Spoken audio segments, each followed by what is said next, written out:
Olá, meus amigos, eu sou o pastor Leandro Tarrataca e tenho a alegria de estar comigo hoje, o pastor Paulo, e nós estamos começando esse nosso Teologando, que é um bate-papo sobre questões teológicas, dúvidas bíblicas. O pastor Paulo trabalha conosco na Faculdade Teológica ABECAR, é deão de alunos e pastor da Igreja Ação Bíblica. Pastor Paulo, bom estar com você. Qual que é o nosso assunto de hoje? Primeiramente, graça e paz a todos. E um assunto que nos preocupa é a salvação, principalmente a crença de muitos que a salvação pode ser perdida. E nossa preocupação é mostrar o que a Bíblia diz. O pastor Paulo está sempre atualizando nossa fanpage e é uma das questões que sempre vem à baila, não é, pastor? As pessoas te escrevem perguntando, não é? Sim, os maiores acessos estão nessa área de dúvidas sobre a salvação. A pessoa tem uma série de dúvidas baseadas em alguns versículos que nós queremos esclarecer.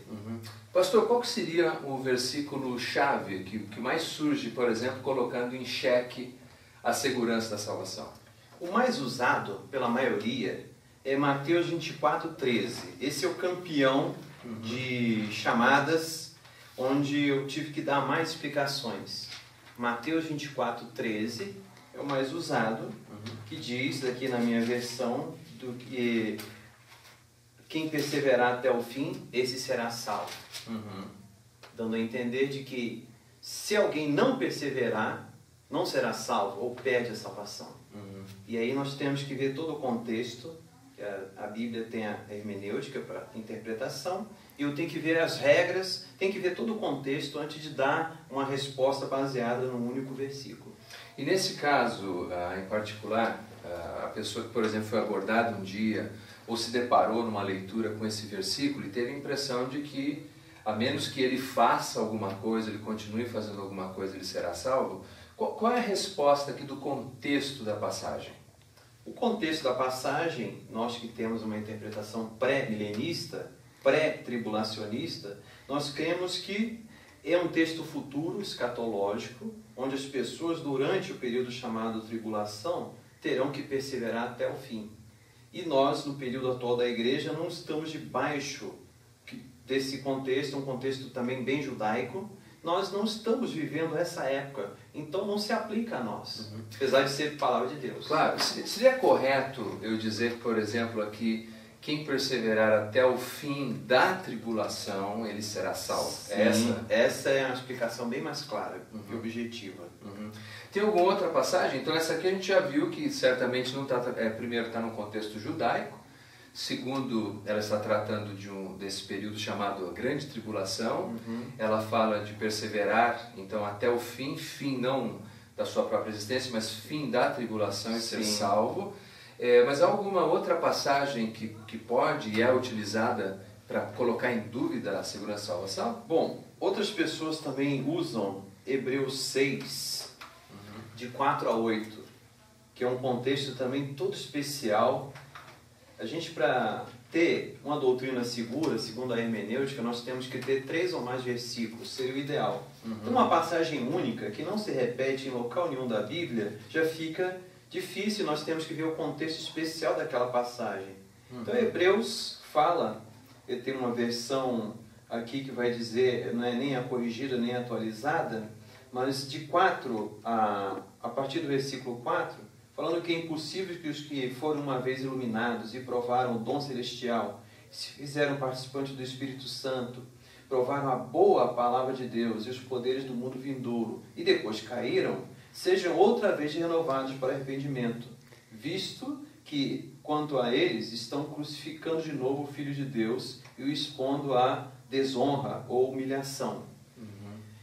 E é um contexto todo especial, onde nós podemos ver aqui o livro de Hebreus, escrito para Hebreus, e eles estavam querendo fazer uma volta ao judaísmo, ou seja, tendo conhecido a graça de Deus, voltar àquelas práticas da religião judaica. E o texto vai explicar que isso é algo absurdo, porque para a gente voltar a praticar tudo da religião judaica, Jesus teria que morrer de novo. Temos que provar que aquele homem foi um impostor, arrumar um outro que fosse o Messias verdadeiro, que morresse de novo. Mas como isso é impossível, então não temos que voltar as práticas antigas. A questão aqui nem é salvação, é uma volta ao judaísmo. Uma coisa que me chama a atenção também no capítulo 6, e que em hermenêutica a gente aprende, que são os conectores. E logo no início do capítulo ele começa por isso. Por isso, quer dizer, ele está linkando o capítulo 5, que fala de amadurecimento espiritual, com o que vai se seguir no texto. Além do que, me parece muito complicado o versículo 4, que diz assim: é impossível, pois, que aqueles que não pudessem ser renovados de novo para o arrependimento, e nem a posição, a escola mais, vamos chamar, arminiana, que ensina a possibilidade de perda de salvação, diz que a pessoa, uma vez que perca, não possa recuperá-la.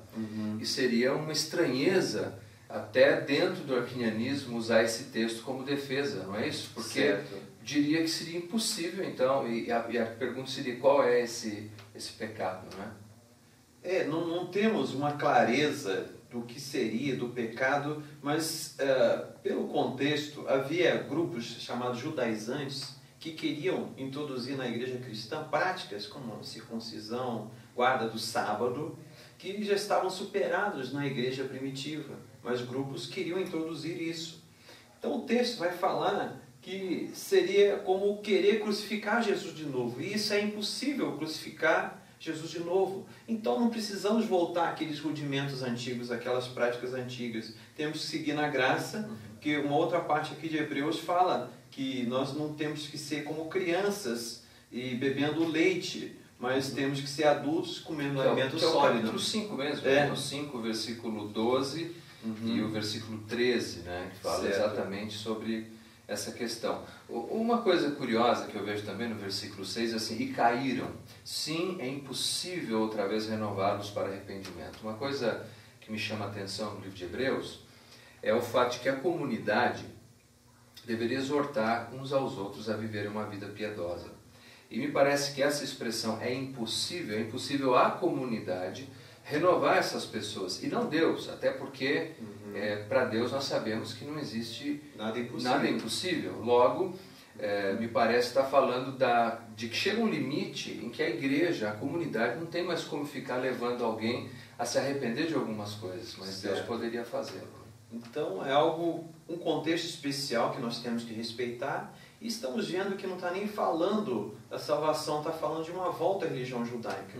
Mas uma coisa é clara: ainda que o texto falasse assim de forma específica de salvação, como a Bíblia não é um livro de contradição, e nós temos inúmeros versículos que falam que quem crê tem a vida eterna, não anularia que a Bíblia não se contradiz.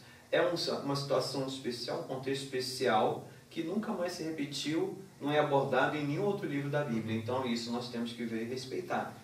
Agora, é possível ainda, pastor Paulo, que nesse contexto, porque fala de uma disciplina aqui, né? Sim. Que essa disciplina, então, dissesse a respeito de disciplina temporal ou física àqueles que creem em Deus. A Bíblia prevê isso, por exemplo? Bom, há uma disciplina da parte de Deus, mas que não implica na perda de salvação. Se pegamos 1 Coríntios capítulo 3, e vamos ver lá que o cristão pode perder galardões, recompensas, e fala no final lá daquela passagem: será salvo como que pelo fogo. Ou seja, o cristão sofre prejuízo, sofre dano, mas fala que ele será salvo. Inclusive 1 Coríntios fala, capítulo 5, de alguém que entrega a Satanás para a destruição do corpo, e a fim de que o espírito seja salvo no dia do Senhor. Então temos que observar todas essas passagens que estão assim somando e não se contradizendo. Com isso, nós podemos afirmar: a salvação não pode ser perdida. E esse contexto de Hebreus é todo especial, não é um padrão, norma para nós, igreja, na atualidade. E tem mais algum versículo assim que o pastor se lembra, que tratam sobre possível perda de salvação? Uma epístola interessante também, que é paralela com Hebreus na questão de volta às obras, de volta ao judaísmo, é que alguns falam que a gente pode cair da graça. Então, é interessante como as pessoas abordam a graça de Deus, que nós podemos cair da graça, mas qual seria o sentido desse aspecto aqui no texto, e e no contexto para a gente não atropelar o que a Bíblia diz. Gálatas 5, versículo 4. Qual o sentido? Aqui. Gálatas 5:4. De Cristo vos desligastes, vós que procurais justificar-vos na lei, da graça decaístes. Então, interessante o versículo. E aí, está dizendo, então vocês perderam a salvação? Eu não vejo de modo nenhum, porque com essa volta ao judaísmo, a pessoa não está conseguindo viver de acordo com a graça, confiando na obra redentora da cruz. E a pessoa, então, simplesmente, muitas vezes, nem entendeu o significado da graça de Deus.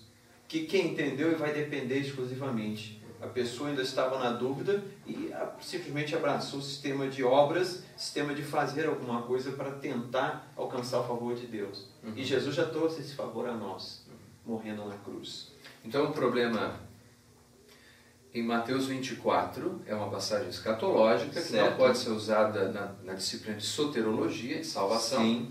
O texto de Hebreus está num contexto também judaico, fortemente judaico, falando do sacerdócio levítico e particularmente no capítulo 6, falando dessa tentativa de retornar ao judaísmo. E Gálatas, um livro fortemente em oposição aos judaizantes. É isso? A gente tem que ver o contexto. Se a gente vê o versículo 4, fala até de circuncisão, circuncidar-se, guardar a lei. E o versículo 6, 5 e 6, principalmente o 5, fala: aguardamos a esperança da justiça. Apesar de ter alguém ali naquela igreja tentando se circuncidar e guardar a lei, e com isso rejeitando a graça, ele fala: nós, entretanto, aguardamos, temos a esperança da justiça que vem da fé, e não de circuncisão, de lei, porque dependemos da graça de Deus. Não podemos cair da graça no sentido de perder a salvação. Mas aquelas pessoas lá estavam rejeitando a graça porque eles abraçavam a lei. E não se pode ter um misto de graças e obras. É 100% graça de Deus. Será que o problema, pastor, é que as pessoas confundem salvação com santificação? É um outro ponto interessante. Porque a obra de Deus por nós e tem a obra de Deus em nós. E a vida cristã não acaba na conversão. A conversão, reconheço que sou pecador, aceita aquela obra substitutiva, redentora da cruz. Mas eu tenho que me esforçar também para alcançar outras pessoas, como fala, eu gosto de Mateus 5,16, que vejam as vossas boas obras e glorifiquem a vosso Pai que está nos céus. Então o objetivo do cristão fazer obras, como também Tiago enfatiza muito, não é a salvação, mas para que vejam. Tiago fala de visitar órfãos e viúvas, não para você ser salvo, mas para você mostrar ao mundo que você é cristão. Não basta dizer Jesus te ama e a pessoa está precisando do pão, do alimento, de uma roupa. Eu faço também a obra, não vou ser salvo, mas eu confirmo, eu dou bom testemunho que eu sou salvo. Claro. Que eu tenho aquela consciência de que a pessoa precisa de algo mais. E para a gente fechar, uma outra passagem que me recordo, que usam com certa frequência, é Apocalipse, fala de coroas. Olha, eu vou tirar a sua coroa, ou eu vou tomar, se você não vigiar, eu vou tomar o que é teu, guarda para que ninguém tome o que é teu. O que dizer dessas passagens que estão no contexto de igreja? Eu gosto dessa aí da igreja em Filadélfia, inclusive, que é a igreja mais bem apresentada, uma igreja aprovada, que todos gostam de fazer parte da igreja em Filadélfia. 3:11 fala: venho sem demora, guarda o que tem, para que ninguém tome a tua coroa. Então a coroa não está falando tome a sua salvação, mas nós podemos ver que o cristão tem as recompensas, que eu posso ter um hino até do cantor cristão que diz assim: tu queres fruto ao céu levar, ou folhas só apresentar?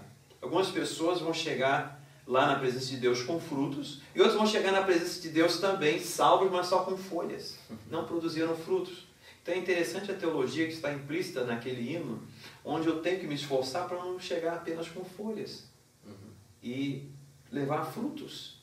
E ninguém deve tomar isso de mim, eu viver na minha comodidade, para mim mesmo, ganhando dinheiro, recompensas passageiras e não levar frutos para Deus. Então essa é a coroa, é a oportunidade de trabalhar para Deus, de ser útil na sua obra. Então ninguém vai tomar isso de mim. Então deixa-me ver, a ideia geral é, primeiro eu preciso fazer uma distinção entre salvação e santificação. Certo. Segundo, quando uma pessoa ela não anda à altura da sua vocação cristã, ela terá prejuízos temporais, disciplina, e prejuízos eternos, ausência de galardões, né, por toda a eternidade. Então, sim, não é que a segurança da salvação seja uma licença para alguém viver uma vida dissoluta e em pecado. Não. Definitivamente não. Não. Há uma questão de sofrimento aqui pelas consequências do pecado e sofrimento futuro, no sentido de Deus estar na presença de Deus, mas outros têm privilégios que eu não terei porque eu não me esforcei na obra de Deus. Uhum. E de todos os versículos que atestam a segurança da salvação, qual que te sensibiliza mais? Eu sei que são muitos, mas tem um em particular?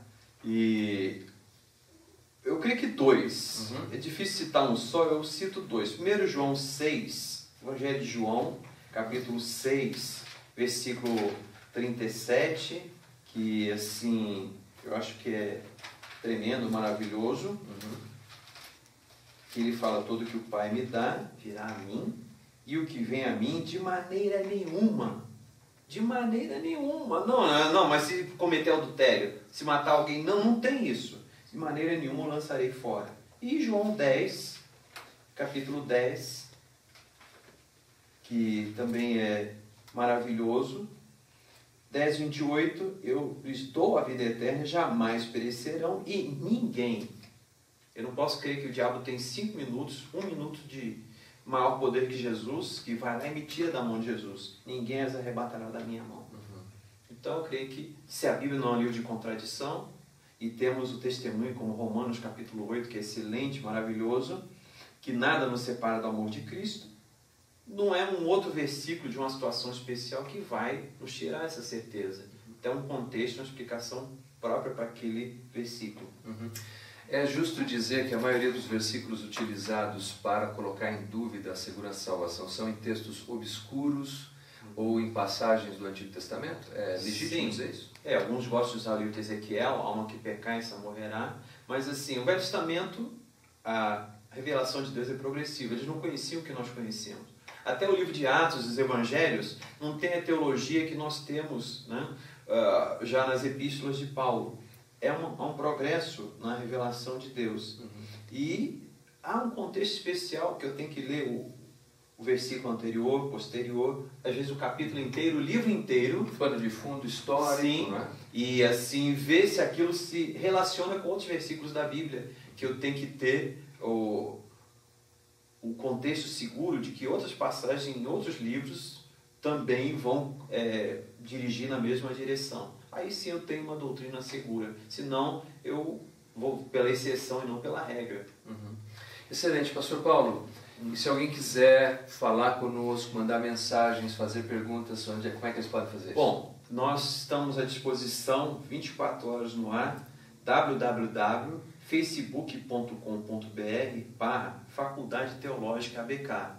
É uma fanpage onde você pode acessar mesmo sem ter conta no Facebook.